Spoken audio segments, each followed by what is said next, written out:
Every attack from Muzan injects his blood into the enemy's body. Now Tanjiro, corrupted by Muzan's blood, is on the brink of death. In his unconscious state, Tanjiro revisits ancestral memories once again. In these memories, he sees the strongest swordsman of all time, Yoriichi Tsugikuni, the creator of sun breathing. Due to his tortured life experiences, Yoriichi always longed to confide in someone. After much thought, the faces of Sumiyoshi and Tama appeared in his mind. It had been 2 years since he'd seen them. Sumiyoshi was overjoyed to see Yoriichi still in good health. His smile warmed Yoriichi's heart. Seeing Sumiyoshi's happiness, Yoriichi knew they were living well. And when you see happy people, you can't help but feel happy too. There are so many beautiful things in this world. Just being born into it feels like a blessing. Yoriichi felt truly grateful. His mother was deeply religious. She prayed daily for an end to all conflict. Because Yoriichi was mute as a child, she begged the sun god to shine gently on his deaf ears. She even made him an earring-shaped amulet. His older brother was also incredibly kind. He got scolded by their father for favoring Yoriichi, but the next day, with a black eye, he came to Yoriichi's room and gave him a flute he'd made.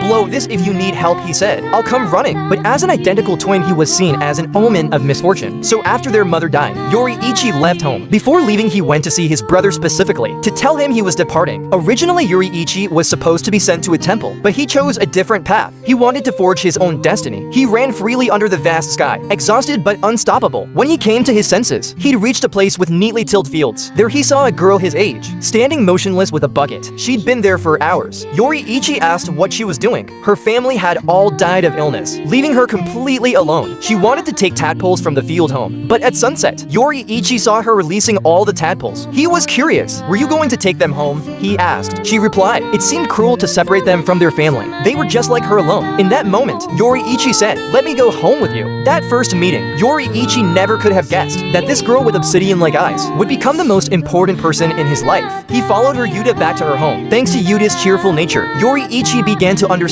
that he saw the world differently from others. In that time, he realized why he'd been shunned. Yuta became his link to the world. After decades together, Yoriichi and Yuta married. When their child was due, Yoriichi went to find a midwife. On the way, he met an old man trying to cross mountains to find his son. Kind-hearted Yoriichi helped the man reach his son, then race home, but it was already dark when he arrived. He found his home empty, except for the bodies of his wife and child. Yoriichi knelt beside Yuta, starving himself for 10 days, until a demon slayer arrived saying, "Such a tragedy for these two." Yoriichi's dream was simple, to live peacefully with his family, in a small house, where he could see his loved ones, reach out and touch them. But the things he held dear were destroyed by others, all because of monsters like Muzan. From that day on, Yoriichi joined the Demon Slayer course, teaching his breathing style to all. Hashira-ranked swordsmen combined his breathing with their sword techniques, boosting their strength exponentially. The course gained overwhelming power, and Yoriichi's brother joined too. After his men were killed by demons, not long after, Yoriichi found the first demon. The moment he saw Muzan, Yoriichi knew he was born with this power, for one purpose: to slay the demon before him.